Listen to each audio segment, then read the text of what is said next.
une fois, c'était un livre vraiment porté sur la relation BDSM, les relations humaines. Et puis, ça abordait les difficultés qu'on peut rencontrer dans les relations BDSM, qu'on n'en parle pas toujours. On parle beaucoup des pratiques, il y a beaucoup de choses très, très visuelles. Et là, c'était quelque chose de très humain et vraiment porté sur la relation, c'est ce qui m'a intéressée. Donc, j'ai fait un petit mot sur mon blog, lisez ce livre, il est bien, et puis voilà, on entre en contact comme ça. Et puis c'était l'occasion, avec cette nouvelle édition, de pouvoir se rencontrer. Donc, je suis ravie que vous soyez venus tous les deux et de pouvoir vous rencontrer enfin. Oui. Ça fait plaisir. Première question. Pourquoi cette nouvelle version de ce livre déjà très bien? Parce que moi j'ai la première version, donc je vais pouvoir lire maintenant la deuxième en plus. Oui, ça aurait été malin, on l'a dit dans la voiture, d'apporter la première version, la deuxième, parce que le résultat, c'est visuel. Pour ceux qui nous ont vus sur YouTube, au moment de la sortie, on y a consacré une petite vidéo où on montre bien en termes de mise en page, parce que l'ouvrage fait, le premier faisait 50 000 mots, celui-là en fait 320 000. Donc il a fallu mettre dans les 300 pages, changer totalement la mise en page pour que tout ça se contienne. À l'origine, moi j'ai vécu 10 ans en relation maître-esclave avec Clochette. Ce qui a donné, avec mon background, avec tout ce que j'avais, ce qui a donné la rédaction de dresser un ou une esclave consentante. Et je vous la fais courte sans même évoquer la genèse de l'ouvrage. J'ai dressé ma précédente esclave au contrôle de l'orgasme. Et je le dis sur l'orgasme sur commande. Donc ça fonctionnait très très bien. En séparant quasiment l'activité sexuelle de l'orgasme. Jusqu'à des choses extrêmement gratifiantes, je dirais, pour le maître comme pour l'esclave, qui se sent totalement et profondément dominée, puisqu'il y a une réaction du corps qu'elle ne maîtrise plus, qui est une réaction extrêmement forte, évidemment, à la piscine, au concert, etc. Et je l'ai écrit comme ça, en disant, voilà, c'est quelque chose qui fonctionne bien, attention, ça peut, selon les personnes, prendre du temps, il y a différentes méthodes, et puis je ne suis pas allé plus loin. J'ai dit comme ça. Et en cours de route dans la relation, parce qu'on est dans une relation humaine, en cours de route dans la relation avec cet esclave, je me suis aperçu aussi que l'orgasme était toujours là, mais perdait en variété d'intensité, et devenait presque exclusivement mental et moins riche qu'auparavant. On a parlé et elle m'en a témoigné. Elle m'a dit oui, c'est une réaction, c'est pas quelque chose d'aussi fort que si c'est déclenché, même sur ordre, même sur autorisation. Et là, du coup, je me suis dit, c'est quand même important que je laisse pas ça écrit dans le livre, sans ouvrir la porte, en disant, voilà ce que moi j'ai vécu, voilà aussi, en se documentant comment ça se passe, parce que quand on touche à l'orgasme, il y a une telle variété. C'est une telle variété d'expression et d'appréciation de cela. Et moi, j'avais une attente qui est quelque chose de... elle me sert, et quand elle jouit, elle me sert. Quand elle ne jouit pas, elle me sert également. Mais cela dit, j'apprécie son orgasme. Et je ne veux pas une réponse mécanique. Je veux quelque chose que je sois à même d'apprécier. Comme, voilà, quelque chose qui soit dans une vraie richesse. Et je me suis dit, il y a un moment donné, il va falloir que je fasse une deuxième version, ne serait-ce que pour ça, parce que ça me chagrinait. J'écrivais autre chose et ça me chagrinait. Et puis, Esclavina est arrivée dans notre vie. Nous avons vécu un peu plus d'un an à 3.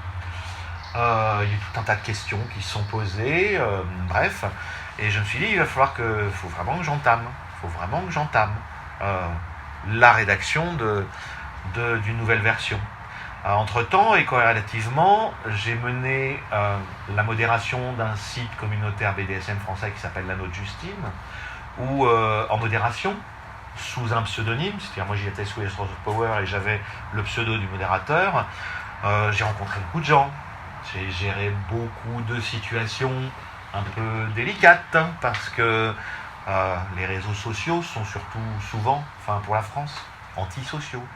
Et donc, j'ai beaucoup rencontré de belles personnes, j'ai dit beaucoup, et il s'est dit beaucoup de choses sur ça. Moi, j'ai toujours défendu que la relation déesse ou maître-esclave est avant tout et essentiellement d'essence une relation humaine.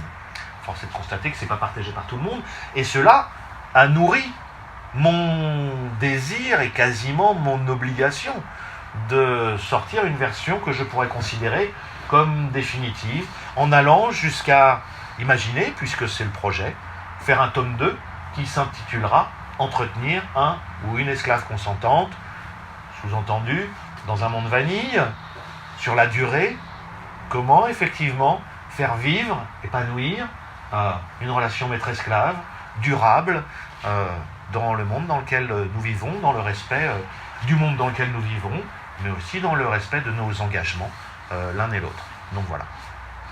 Et cette nouvelle version, je pensais n'avoir à reprendre qu'un petit peu, mais il m'a fallu reprendre quasiment l'ensemble du texte. J'ai un peu déstructuré la table des matières, et j'ai repris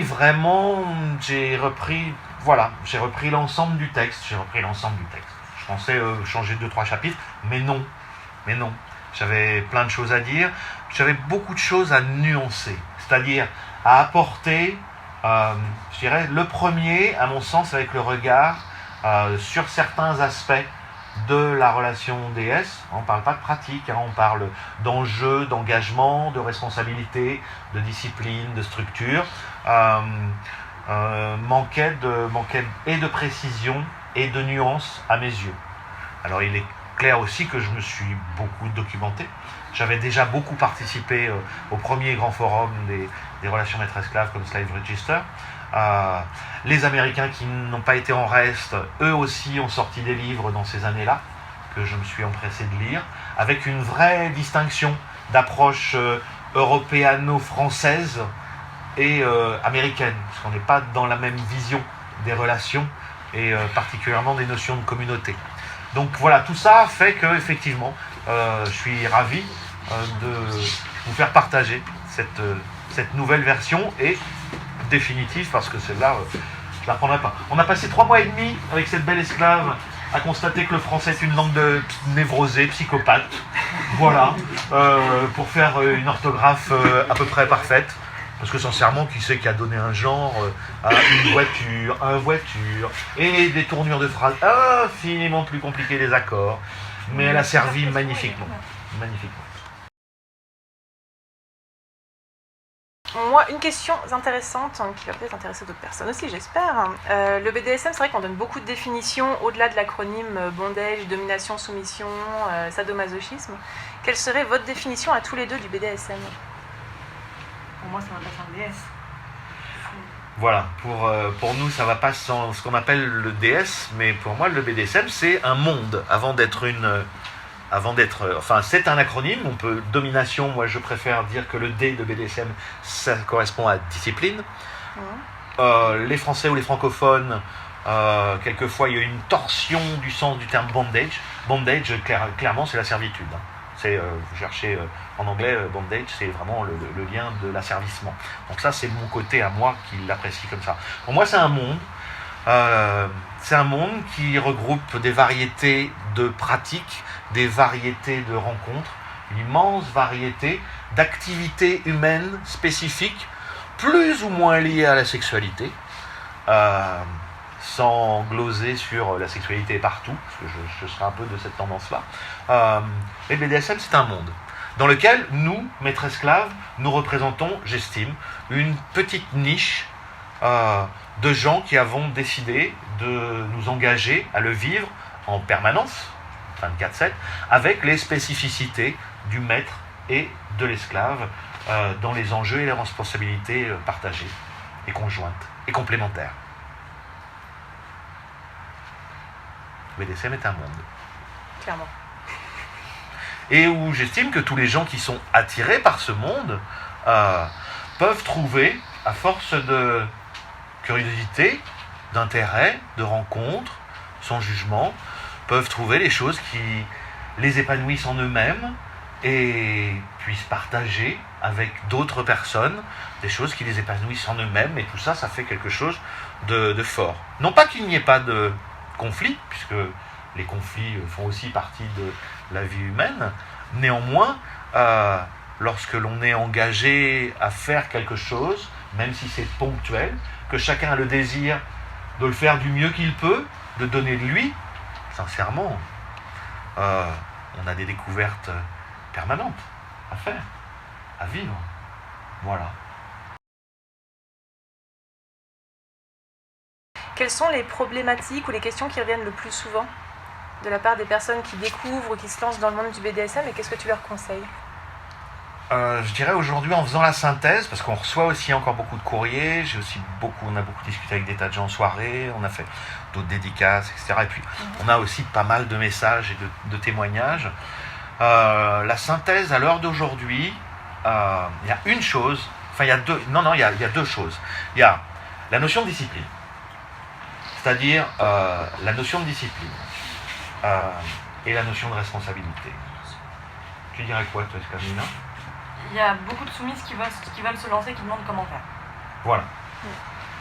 Ils ne savent pas trop par quel bout prendre la chose. Donc déjà, c'est assez courageux de le reconnaître. Moi, j'ai souvent tendance à les renvoyer à eux-mêmes, sans jugement, en disant explorer. C'est-à-dire, il y a deux cas. C'est-à-dire, les personnes qui reconnaissent ce désir en elles-mêmes, ces personnes-là ne savent pas par où commencer. Elles n'ont pas forcément de partenaire, elles n'osent pas en parler, elles ne savent pas comment en parler, à qui en parler. Donc elles viennent nous voir, c'est assez facile. Il n'y a pas que mon livre, il y a l'art de se soumettre et l'art de dominer, des deux filles. Et puis on encourage le réel, on encourage les munchs plus que du virtuel. Voilà. On est très méfiant avec le virtuel, très très méfiant. Et on encourage vraiment le réel. Donc les munchs, les soirées accompagnées, les rencontres. J'ai écrit un livre qui s'appelle Comment trouver une soumise, qui, selon moi, mais que les gens apprécient, qui selon moi est essentiellement des règles de bon sens. C'est juste du bon sens relationnel, c'est-à-dire les soumises ne sont pas des êtres à part qu'on ira acheter au supermarché. Non, ce sont des femmes et les hommes et les soumis pareil. Donc c'est assez simple, donc je peux les encourager à lire ça, c'est assez simple. Mais j'insiste sur le côté relation humaine. Partager les fantasmes en disant attention, vos fantasmes sont excellents, superbes, c'est merveilleux d'avoir des fantasmes, ce sont des pistes, mais c'est dans le réel que ça se joue. Donc dans le réel, c'est de vous dont il s'agit.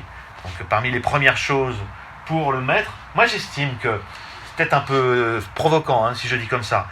Dans le monde des relations DS et maître-esclave, je pense que les problèmes ne sont pas du côté des esclaves, des soumis et des soumises. Les problèmes sont vraiment du côté des maîtres et des maîtresses. Très clairement. Très clairement. Sur des questions de maturité, sur des questions de sens de responsabilité, sur des questions de discipline. Et quand je dis discipline, ça commence par l'autodiscipline. Donc ces notions-là, effectivement, lorsque je les aborde avec ceux qui arrivent avec des problèmes, ils me disent vous mettez vraiment le doigt sur ce qui me préoccupe. La dernière fois, c'était ça, je l'ai dit, parce qu'elle est trop mignonne, la maîtresse, qui dit mon soumis trouve ça quand même, je trouve qu'il joue quand même beaucoup trop aux jeux vidéo. Alors, il me vous voit, il adore, mais quand je le restreins sur les jeux vidéo, il me fait la tête. Et je me suis dit, voilà, discipline. La discipline, c'est la structure de la relation. C'est avec la discipline que, effectivement, vous manifestez dans le réel votre engagement, votre choix de vie. C'est avec ça. Et ça commence évidemment par l'autodiscipline. Et si vous n'êtes pas capable de vous faire violence à vous-même pour faire les choses qui ne vous plaisent pas forcément, parce que pour obtenir des choses qui vous plaisent, quelquefois il faut passer par des choses qui ne plaisent pas, sincèrement, comment est-ce que vous voulez l'imposer à quelqu'un? Enfin, voilà. Il y a des choses, souvent c'est du bon sens. Donc ça, oui, ça c'est des choses que j'ai à dire à ceux qui débutent. Et puis évidemment, enfin je ne l'ai pas dit tellement c'est évident quand on parle de relations humaines, c'est la communication. La bouche, ça ne sert pas qu'à sucer les queues ou à faire du bruit avec sa bouche. Ça sert à exprimer ses émotions, ses ressentis, partager, parler de soi. Et parler de soi pour pouvoir exprimer ses ressentis et ses émotions. Et particulièrement, ça fait partie des exigences fondamentales d'un maître responsable, c'est d'être à même d'entendre ce que l'esclave a à dire, ce qu'elle vit, ce qu'elle ressent. On n'est pas télépathe, particulièrement au début de la relation. Très important, effectivement, à engager la communication. Donc lui offrir le temps, l'espace et la discipline de cette communication que l'on attend sincère.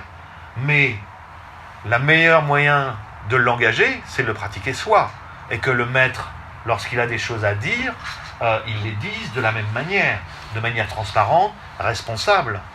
On n'est pas à l'abri d'une maladresse, on n'est pas à l'abri des parcours dans nos vies, parce que ce sont des choses, quand on veut engager une relation maître-esclave, il est très important de savoir que l'esclave sache auprès de qui véritablement, profondément, elle s'engage, et inversement.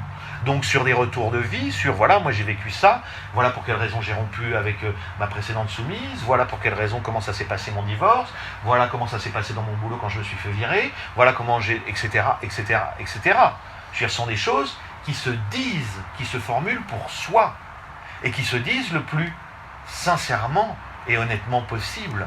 Et là, on bâtit les bases d'une relation dans le présent, qui est ouverte, sincère, authentique, et qui devient à ce titre un vrai territoire de liberté, un véritable territoire de liberté, parce qu'il n'y a pas de jugement, on est tous de bonne foi, on a tous envie de vivre et de s'épanouir. Voilà. Donc la communication, évidemment. Et vous deux, quels sont les plus gros challenges que vous avez pu rencontrer dans vos expériences dans ce monde du BDSM? Dans ce monde du BDSM ou dans notre relation maître-esclave? À vous de choisir. Les deux. Ouais, Oui, les tant deux. qu'à faire.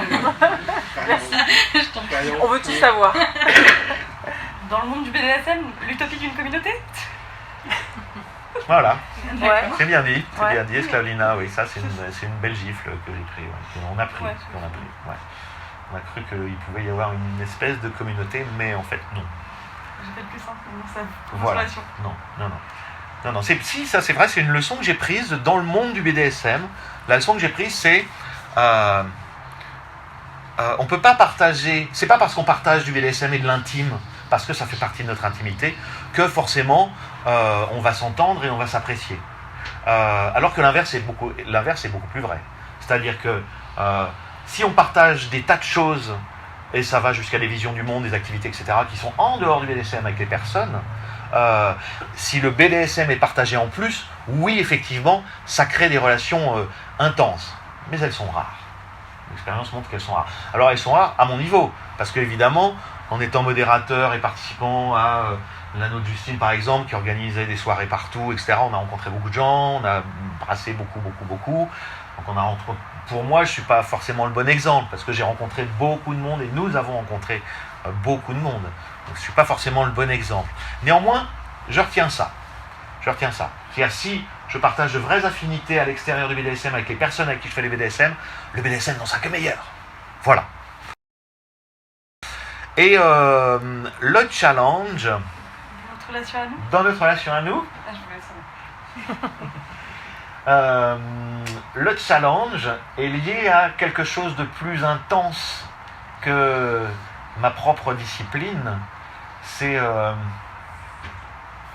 mon intensité dure d'aller vers une vraie dureté de discipline. Ouais, il a fallu que je me fasse violence là-dessus pour aller vers quelque chose de dur, et la vie fait bien les choses. Esclavina, dont j'avais bien senti qu'elle en avait besoin aussi, en a témoigné quand on en a parlé, et l'harmonie que nous avons gagnée à cette discipline et à cette dureté me montre que oui, c'était un challenge, et je suis content d'y être parvenu, parce que dans mon être, c'était pas gagné. Ça ne tombait pas du ciel. Il fallait vraiment que je m'y attache et que j'en découvre, que je plonge profondément, vraiment profondément au fond de moi, et que j'en découvre vraiment les ressorts, les racines, et que je puisse les manifester. Voilà. Et puis j'en parlais hier avec une soumise, donc du coup ça peut aider. Enfin, il y a 3 ans, au début de notre relation, j'étais chieuse, boudeuse, râleuse, capricieuse. J'avais envie d'être esclave, je me sentais l'être, mais enfin, s'il m'avait pas tenue comme ça, j'aurais pas pu. C'est pas possible. Et j'ai jamais été autant épanouie qu'aujourd'hui, alors que je boude plus, je râle plus. Enfin, des fois je râle. Oui, de moins en moins. Mais ça, voilà. C'est un chemin, hein. De toute façon, c'est une découverte, c'est un territoire que l'on découvre, et c'est à l'infini. Et voilà, moi je parle de ce challenge. J'estime que si on se revoit dans 10 ans sur le même sujet avec la même question, j'aurai d'autres réponses. Du coup, j'ai envie de rebondir justement. Quelle est la différence entre une soumise et une esclave? C'est une question qui revient très souvent. Là, tu as parlé justement du changement de relation. Pour devenir esclave, ça n'a pas été si simple. C'est quoi la différence pour vous deux? L'esclave, elle dit pas non. Jamais. L'esclave, elle donne son consentement une fois pour toutes, elle dit jamais non. Donc ça, c'est la première chose. Généralement, l'esclave, enfin plus que généralement, vit au pied du maître en permanence, 24/7, dans la même maison. Et l'esclave trouve l'essentiel du terme essence de son plaisir d'être et de vivre dans le fait de servir le maître et d'obéir au maître. Voilà. La soumise, elle, dans un large éventail de pratiques, peut se soumettre quand on en a le désir, mais essentiellement se soumet pour son plaisir de se soumettre à elle. L'esclave, voilà, dans un large éventail. Dans un large éventail. Je ne ferai pas de débat tout simplement parce que je sais des soumises qui se voient et se présentent et se vivent comme soumises, qui vivent des choses qui sont de l'ordre de la servitude consentie. Et inversement. Donc après, c'est un peu à l'appréciation de chacun, et j'aime pas trop les définitions pleines et tranchées quand on parle de nature humaine, de ressenti, de personnalité, d'accords relationnels. Ça peut être c'est infiniment plus subtil que ça. Mais je dirais grosso modo, pour répondre, ça se joue sur le plaisir de servir et d'obéir est supérieur au plaisir d'être simplement soi. Il y a quelque chose de... Il y a des mots que j'aime pas trop, mais non, je ne les dis pas, d'ailleurs. Non, c'est pas quelque chose de nouveau chez l'humain, sincèrement. Je veux dire, des gens qui se sont voués à des choses qu'ils ont estimées plus grandes qu'elles, des personnes qui vivent ça depuis fort longtemps, j'en parle dans le livre, notamment avec la signification exacte et l'étymologie du terme humilité, qui donne humiliation. Qui sont des choses qui sont connues depuis que le monde est monde. Enfin, ça fait 150 000 ans qu'on est là, à peu près, dans une forme sapiens. Voilà, 10 000 ans, c'est le néolithique.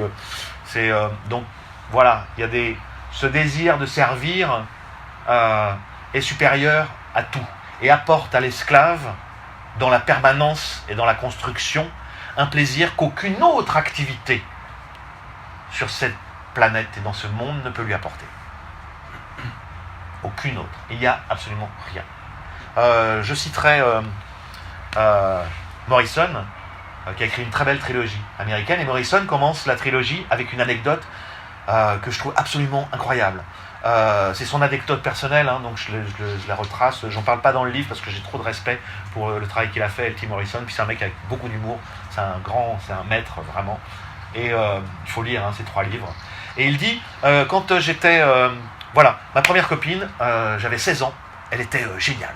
On a tout découvert ensemble. Le sexe, on est resté 2 ans et demi.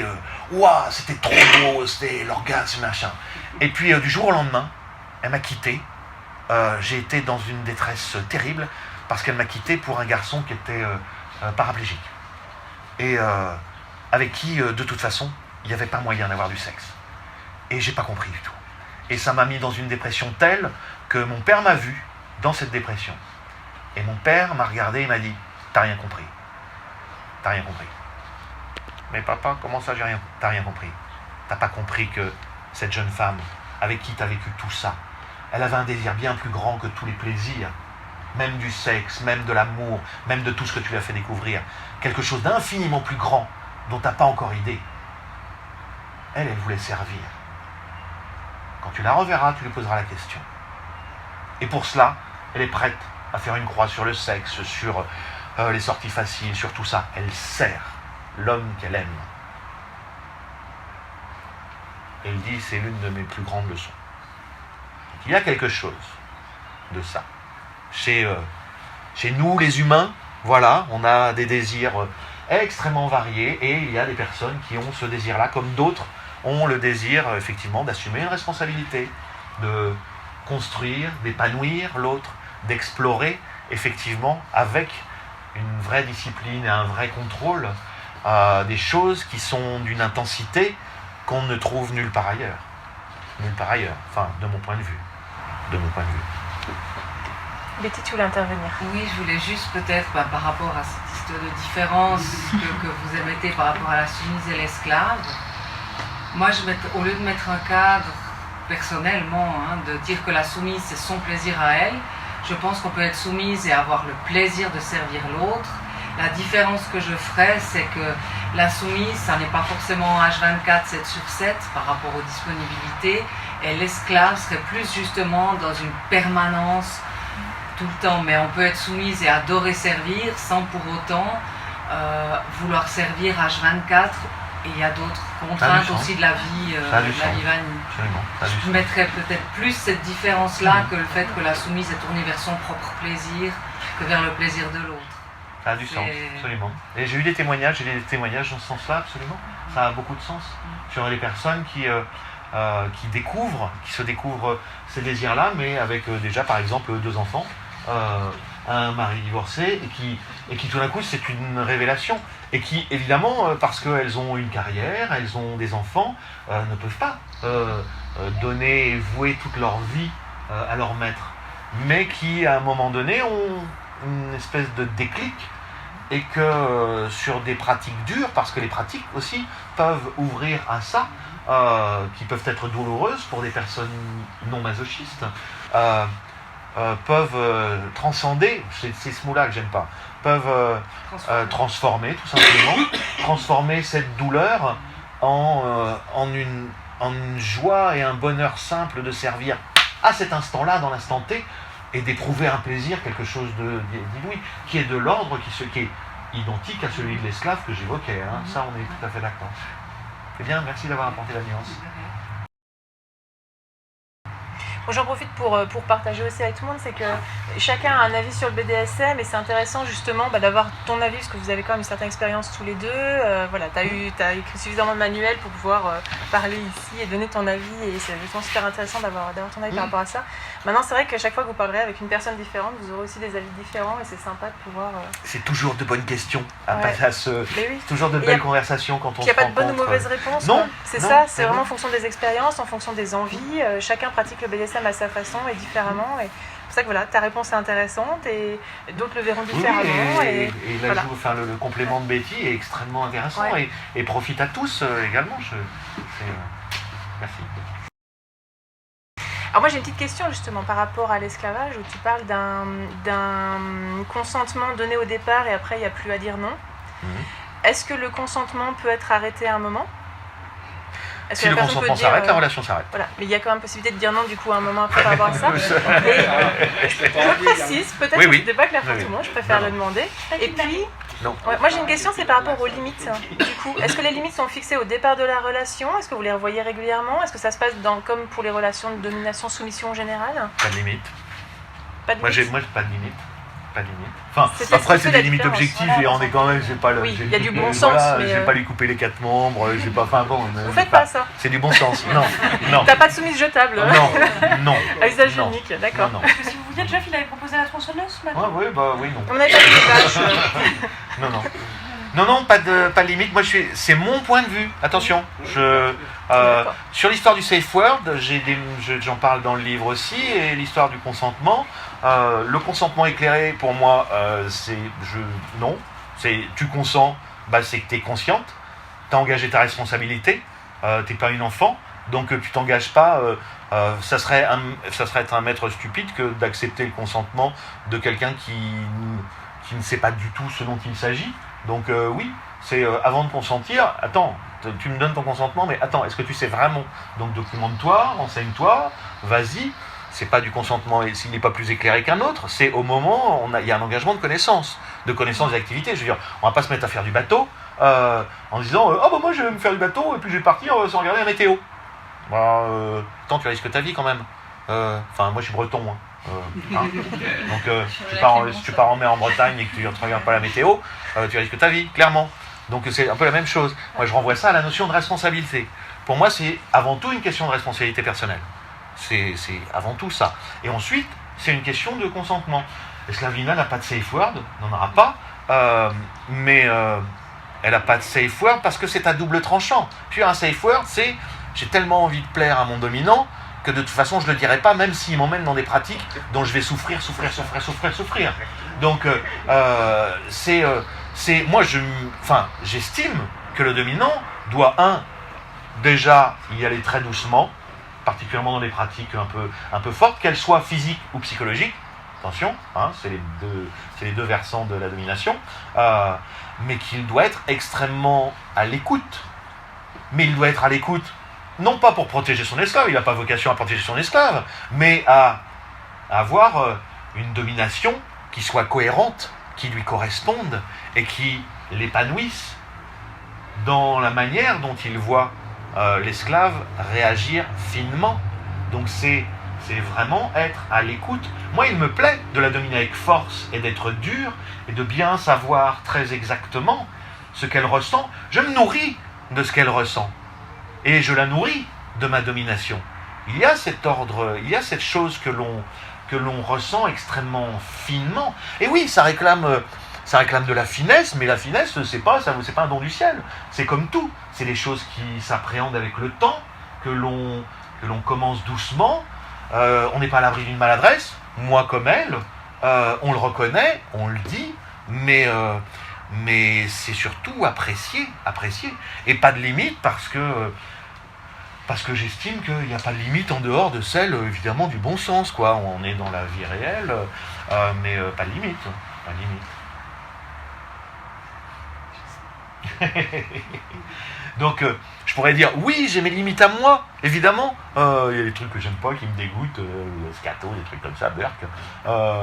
Évidemment, mais bon, après, chacun, il y a des gens qui font ça très très bien, ils adorent ça, ils sont très épanouis, et bravo pour eux, mais c'est mes limites à moi. Mais cela dit, l'expérience montre, bon, c'est un peu un exemple, sincèrement, je serais surpris, mais l'expérience montre que des choses que nous n'aurions pas imaginées au début de notre relation, sont désormais au cœur, font partie du cœur de ce que nous vivons, alors que nous ne l'aurions probablement jamais imaginé antérieurement. Parce que nous sommes dans une voie d'exploration. Au début, on aurait dit, il y a un moment donné où vous prendrez plaisir tous les deux à vivre ce genre de choses. J'aurais fait, ah waouh, ok, bon, attends, non, c'est vraiment être à l'écoute, c'est que c'est un processus dynamique, mais une relation humaine, pour durer, de toute façon, est dynamique. Donc, ouverte, sans jugement, mais c'est comme ça que je fonctionne. Hein. Après, je sais très bien qu'il y a des personnes qui, en elles-mêmes, qu'elles soient dominantes ou soumises ou esclaves, ont des limites incompressibles parce que ça touche des choses en elles-mêmes qui sont de l'intime, qui sont de leur vision du monde, qui viendraient violer leur vision du monde à un moment donné, et qui diraient non, je veux pas toucher à ça, et point barre. Donc, nous, on n'a pas de limite, mais je ne fais pas la leçon en disant vous devez n'avoir pas de limite. Attention que les choses soient très claires. Et puis on est d'accord, vous n'avez pas de limite, mais en même temps, si vous entendez tous les deux, c'est parce que vous avez des pratiques communes au départ. Oui. Il y a aussi ça. Oui, voilà. parce qu'on se connaît très bien. C'est évident que les limites, elles sont aussi dans le choix du partenaire, quelque part. Oui et non. Si j'étais soumise, dans mes limites, il y aurait des aiguilles. Ouais. Mais pourtant, ça n'empêche pas d'en faire. Voilà. D'accord. Voilà. Il y a Ben qui avait envie de réagir. Concernant justement moi le problème, si tu veux, soumise et slave, la différence de vivre 24 sur 7 avec les slaves, la difficulté pour l'avoir testé, c'est, si tu veux, à un moment donné, de pouvoir vivre une vie active, où tu as quand même du répondre de ta slave, où c'est pas juste une slave pour dire oui, amen à tout, mais qui garde son univers, son espace à elle, pouvoir faire ses sports, son toit, enfin voilà, qu'elle garde sa vie active. La difficulté, elle est justement pour moi de comprendre et d'arriver à trouver l'équilibre, si tu veux, entre les deux. Parce que oui, amen, c'est relativement facile, mais pour moi, je ne trouvais pas trop enrichissant du fait qu'elle ne pouvait pas laisser libre cours à son caractère, à sa manière, à ses désirs, sauf que tu en parles quand tu es dans l'échange. Et que, par exemple, moi j'ai vécu 3 ans au Japon, j'ai une classe japonaise, voilà, ça fonctionnait, mais quelque part, on était trop rapport étoile de mer, maître, tu vois. Donc à un moment donné, tu as besoin d'avoir quand même un certain répondant derrière. Donc pour vous deux, où vous mettez vos limites, parce que Stelvina, elle est 100% oui amen, ou bien elle a son univers. 100% oui amen. Oui, de toute façon, par nature. Quand il me demande quelque chose, j'ai pas le choix que d'obéir. Mais après, sur des questions pratiques de la vie de tous les jours, soit il me demande mon avis, soit je lui donne. Et sans en tenir compte, il l'écoute et il y a des fois où je pense à des choses auxquelles il n'aurait pas pensé. Mhm. Et pour moi, c'est pas avoir du répondant, c'est le servir. Mhm. Et le servir, c'est pas juste obéir à ses ordres, c'est aussi anticiper ses attentes. Ouais, puis avoir ta propre personnalité, le mieux, quoi. Pouvoir vivre tes choix Ah, ou pas. Non, l'idée, non. mon consentement, Non. c'est le fait de justement, mes choix sont ceux qui décident. Oui, oui, d'accord. Mais, Donc tu es toujours dans le service. Oui. Ok. Voilà, mais enfin le meilleur exemple que j'ai, mais il y a une foule d'exemples, il y a une foule de domaines dans lesquels, dans la vie vanille, j'estime et je le sais où elle est meilleure que moi. Et j'ai besoin qu'elle serve en me faisant des suggestions auxquelles je n'aurais pas forcément pensé. Ça peut être des domaines futiles ou des domaines très importants. Et j'attends qu'elle me fasse partager son avis, si elle en a un, pour nourrir ma réflexion et pouvoir décider ce qui me correspond le mieux.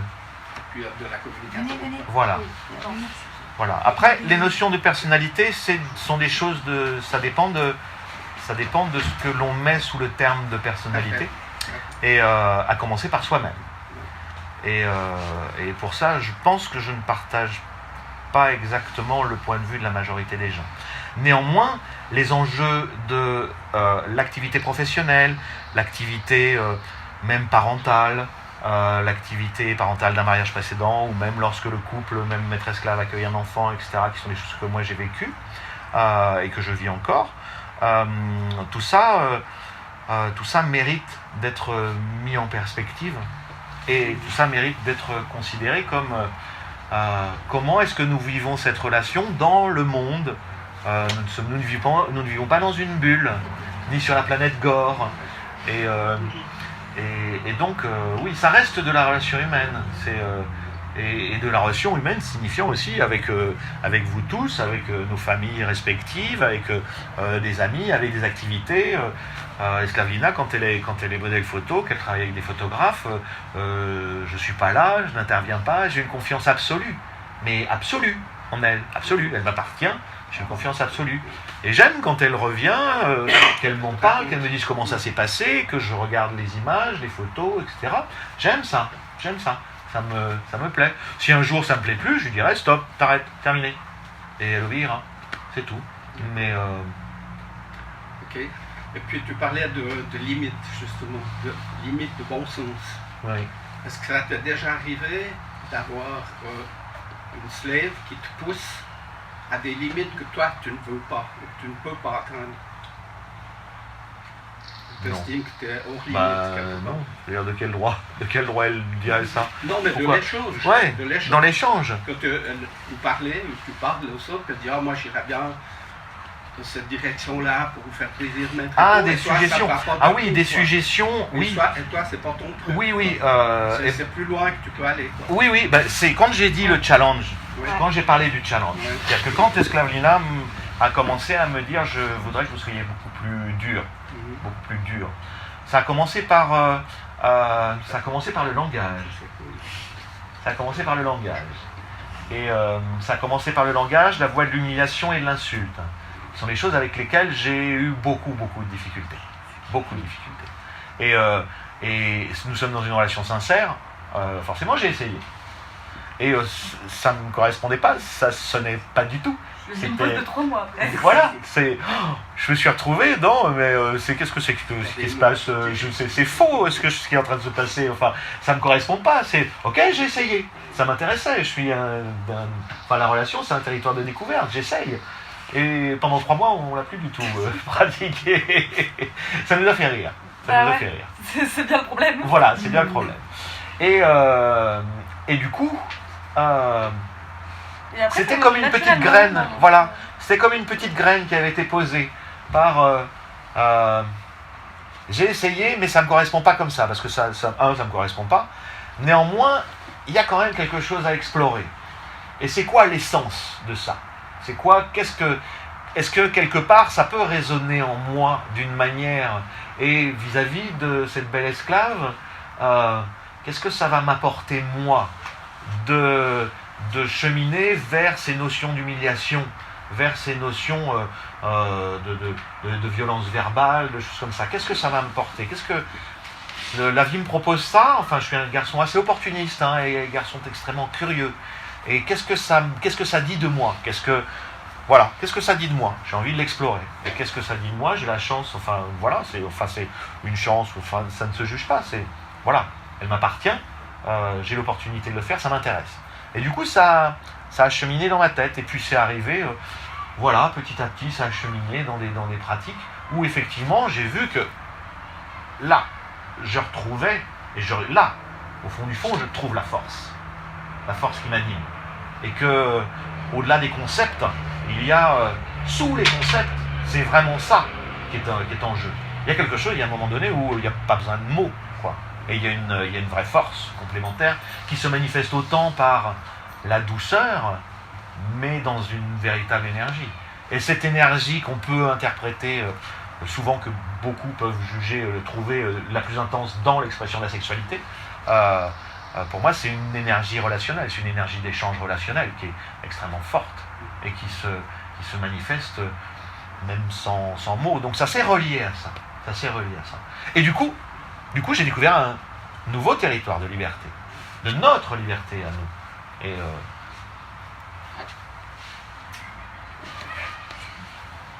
j'ai dit que j'essaierais de faire court. Alors tu as parlé de violence verbale.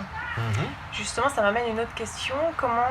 Quelle est la place de la violence? On parle beaucoup de violence pour les personnes qui ne connaissent pas forcément le BDSM, voient ça comme des pratiques violentes. Quelle est la place de la violence pour toi dans ces pratiques? Je peux faire une réponse choc? Vas-y. Il me bat tous les jours.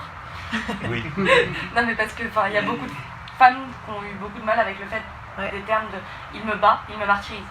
C'est notre langage à nous. Dans tous les cas, c'est consenti. Je me suis jamais mise à pleurer en mode « je en veux, c'est pas ce que je voulais, je veux m'en aller ». Donc ça reste une séance BDSM. Sauf que c'est plus loin que ce qui m'attire du plaisir. Donc pour moi, c'est me faire battre et me faire martyriser. Voilà. Et l'expérience montre que ça me fait du bien, ça te fait du bien, ça nous fait du bien. L'esclave sert le maître sert la relation. La place de la violence, mais la violence c'est partout. La violence c'est partout. La violence est constitutive du monde. Nous sommes dans un monde de séparation. Donc si vous parlez de la paix, vous parlez de la guerre. Si vous parlez de la guerre, vous parlez de la paix. L'un ne va pas sans l'autre. Par essence. Et si vous luttez, si vous résistez à quelque chose, vous nourrissez ce quelque chose. Donc, oui, vous ne pouvez pas parler de la paix sans parler de la guerre. Et la violence est là. Mais la violence, c'est une énergie. Après, on fait tout un foin sur... je sais, c'est des concepts à manier avec... Enfin, c'est plus que des idées, c'est à manier avec précaution, mais... compte tenu de la représentation du monde. Et je pense qu'il est très important de se rappeler, vous savez, le tableau de René Magritte, ceci n'est pas une pipe. Ceci n'est pas une pipe. Ah non, c'est pas une pipe. Ben c'est quoi alors qu'ils me disaient mes étudiants quand je leur enseignais la réalisation cinéma? C'est l'image d'une pipe. C'est pas la même chose. Pour quelle raison vous confondez l'image et la chose? Méditez là-dessus. Magritte a fait le tableau pour cette raison-là. Je vous rappelle qu'il y a des civilisations qui ont interdit l'image. Donc, la représentation du monde est une chose, le monde en est une autre. Vous regardez le plus bel exemple de ce que nous sommes, c'est la nature. De ce qui nous contient, c'est la nature. La nature, elle donne, elle pousse, elle donne. Et il y a quelque chose d'un peu plus grand que nous. On est contenu dans quelque chose d'un peu plus grand. Chacun met le nom ou pas sur ce truc-là. On est vivant dans un environnement vivant de la nature depuis, on va dire 300 000 ans. Voilà, bref, on est là. La violence est constitutive de l'action, de l'expérience, de la douceur. C'est la même médaille.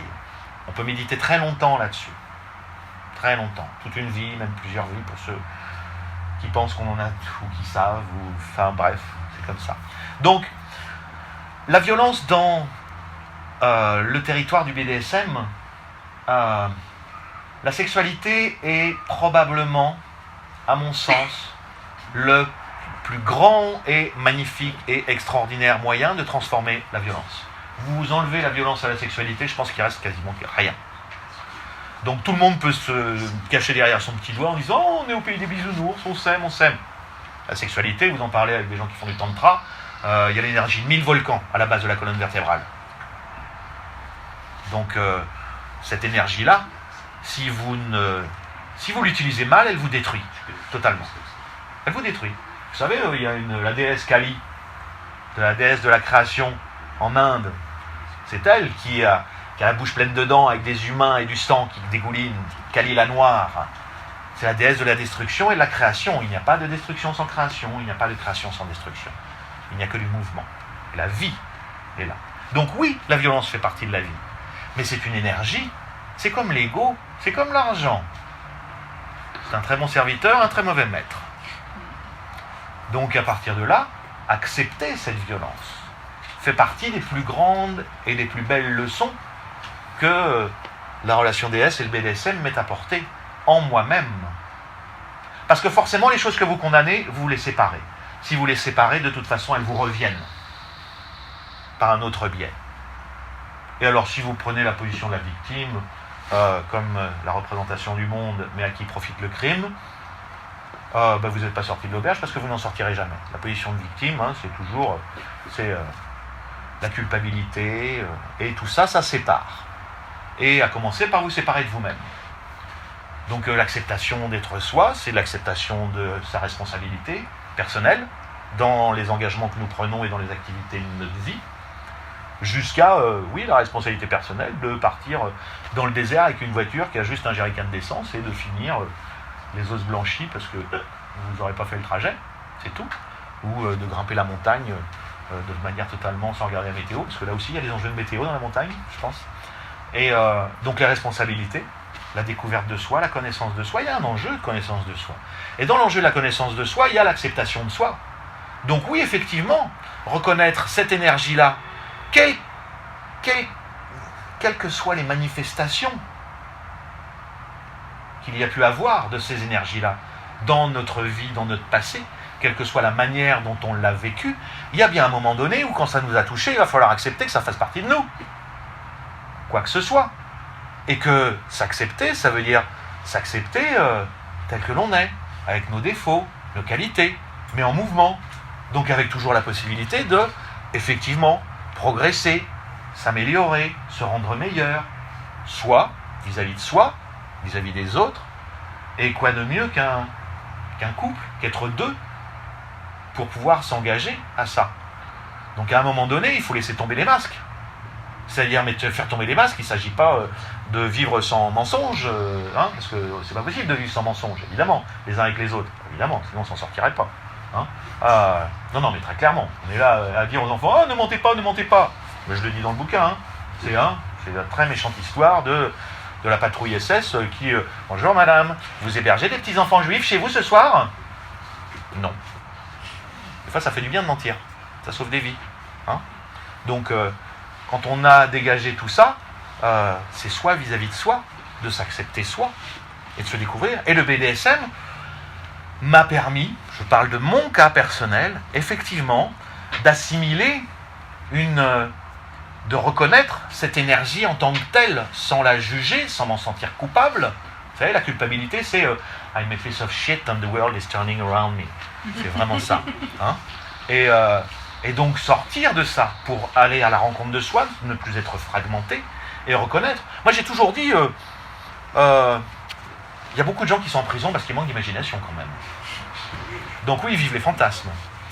Effectivement, vivent la littérature aussi. Mais se reconnaître soi, s'accepter soi, une fois que cette énergie-là, c'est une énergie qui nous porte, on n'a pas à la maîtriser, on a à la reconnaître, l'explorer. Et elle est concomitante d'autres énergies. Et elle se retrouve dans la sexualité, évidemment. Mais ce territoire-là, je suis dans le contrôle de l'orgasme d'Esclave Lina, mais le contrôle de mon propre orgasme, qui n'est quasiment pas du contrôle, c'est pas une question d'abstinence, c'est que l'orgasme, et les gens du tantra connaissent très très fort, c'est-à-dire ce plaisir sexuel qui peut grimper, se nourrit de tout ça, et reste très très haut. et ouvre des choses que sincèrement qui sont très difficiles à partager, parce que c'est de l'ordre du ressenti intime, qui sont des choses, ça vient de difficile quelquefois de mettre des mots sur ce genre d'expérience. Et ce que l'on appelle la violence est une des énergies primordiales du monde.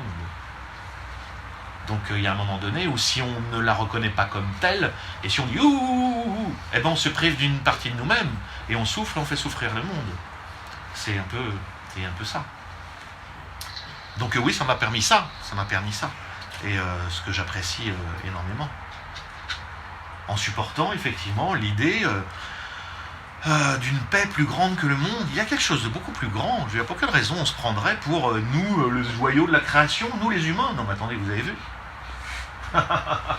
Dire ça en 2020, ça fait rire quand même. Hein. On ne sait pas gérer nos déchets, on ne sait pas gérer nos ressources. On est les seuls qui tuons nos femelles. Sincèrement, les animaux font beaucoup mieux que nous, hein, alors que nous ne sommes que des mammifères. Et il y a des choses très très belles. Et il y a de très très beaux exemples dans ces énergies et dans ces affaires de conscience. La connaissance de soi, c'est une affaire de conscience, ça ne finit jamais. Mais au moins retenons, enfin moi j'ai retenu, cette violence est une énergie. Et c'est une énergie, c'est comme l'argent, c'est comme l'ego, c'est comme un marteau, c'est à la limite, c'est un outil, c'est un peu trivial de dire ça quand même, hein, pour ça. La sexualité est beaucoup plus qu'un outil. Mais vous pouvez vous faire du mal, parce que ça commence par soi, de toute façon. Vous faire du mal à votre voisin, ou bien, voilà, faire quelque chose de bien. Mais j'ai beaucoup médité sur une phrase assez compliquée, mais je vous la dis parce que je l'aime beaucoup. À défaut de n'être pas ce que vous êtes, n'est pas. À défaut d'être ce que l'on est. À défaut d'être ce que vous n'êtes pas, ce que vous êtes n'est pas. Ouais. Très exactement. C'est-à-dire qu'à un moment donné, dans le cheminement, il faut reconnaître ce qui est soi pour l'avoir expérimenté et ce qui n'est pas soi pour l'avoir expérimenté.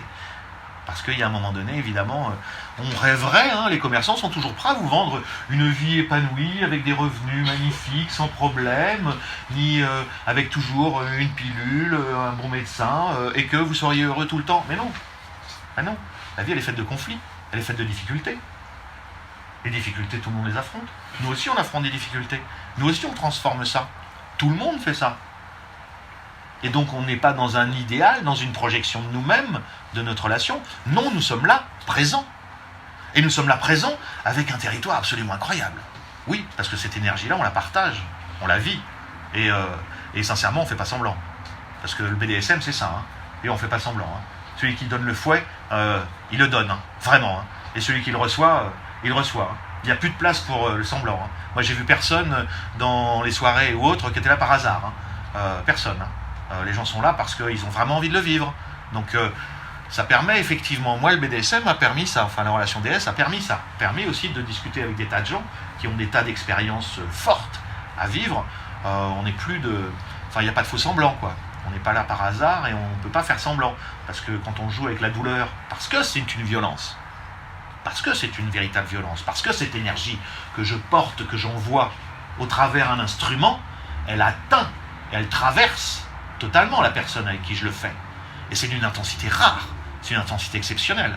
Quand j'utilise l'esclavina en levrette, mais de manière très très profonde, et que je suis toujours au bord de l'orgasme, l'énergie visuelle que j'ai, ce que je visualise et ce que je ressens, c'est une véritable projection d'énergie que je lui envoie. Et au moment où je lui envoie, elle vibre, je le sens, elle vibre d'une ouverture, d'un accueil, de quelque chose qui s'assemble et qui part dans quelque chose d'absolument inouï, et qui s'apparente, effectivement, à ce coup porté. Ce coup porté. Il y a de l'ordre... Les Japonais ont des choses quand ils parlent du ki, le fameux ki. Vous savez pourquoi ils se font harakiri? Parce que l'énergie, elle est là. La vie, elle est là. Elle est dans les tripes. C'est pour ça que les Égyptiens mettaient les viscères dans les vases canopes. Et ils retiraient la cervelle avec un couteau, parce que ça n'avait aucune valeur. Parce que la valeur de l'être, elle est dans cette énergie-là. Elle est dans la manifestation de la vie. La manifestation de la vie, elle... Voilà, tu l'as vu. Oui, c'est un interview, c'est pas une conférence. Non, mais c'est beau, ça rend joyeux, quoi. C'est un truc... Enfin, sincèrement, ça a été le jour où j'ai apprécié ça au machin, mais ça m'a... Voilà. Est-ce qu'il y aurait une petite question, une dernière pour finir? Alors de toute façon, il y aura possibilité de continuer les discussions encore à côté. Merci beaucoup en tout cas pour cette prêtée au jeu de l'interview, pour avoir partagé vos expériences. Voilà. Merci à vous. Voilà. Oui, ça va. Et puis voilà, On va ça vous permet- servir à boire parce qu'il fait chaud. Ouais. Il y a à boire, il y a à manger, vous vous servez, vous me demandez, vous vous servez dans le frigo. Voilà, on est là aussi pour On est ça. là. Il y a voilà. encore des démos ou pas? Il y a encore une petite démo si vous voulez. Alors il va y avoir, on va faire une pause, on va faire un petit peu les dédicaces quand même aussi, un peu boulot. Et puis on va refaire les démos dans, fait pour la demi, d'ici une vingtaine de minutes, ça te va? Tu voulais faire des mots forts ou des mots cordes? On va continuer un peu des cordes, je sais pas. Tu te sens prête à refaire un peu de cordes?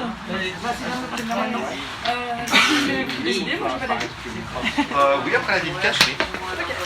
On fait une petite pause et puis on te laisse Voilà. aux dédicaces. Ouais, je me mets